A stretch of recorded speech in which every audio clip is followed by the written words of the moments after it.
আরে খুব শখ করিস নু যে এবারে আলু গাড়িছু, অনেক আলু হবি। এই আলু বেচে বেটি বিয়া দিমু, একটা গরু কিনমু।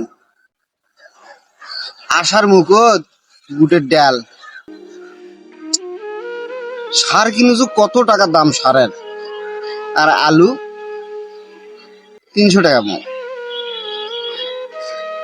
তাহলে এই আলুটা বেচে কিভাবে মুই কি করব, সংসার চালামু কিভাবে, জমিটা আবার গাড়া লাগবে, মহা টেনশন।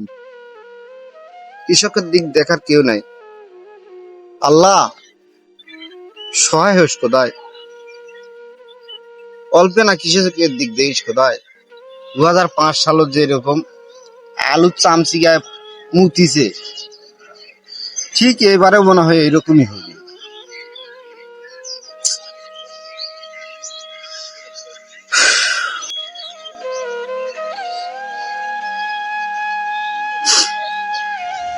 আল্লাহ দেখিস খোদায়।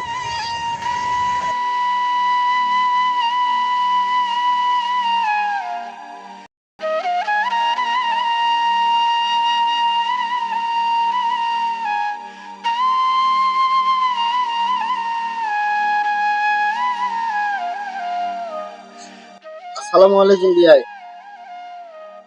ওয়ালাইকুম আসসালাম। আসো, বসো বসো, আসো বসো। বিয়াই, কি অবস্থা বিয়ায়? তোরা যে আলু আবাদ করেছিলেন, তোমার খবর কি? কত নিয়ে না? এই আলু আবাদের কথা কন না বিয়াই। আলু আবাদ করেছি মেলায়, হুম চিন্তা করলো যে এবারে ভিড়টা বিয়া দিল। হুম এই আলুর যে অবস্থা, এটা কে ধারণা করেছে যে আলুর দাম এরকম হবে?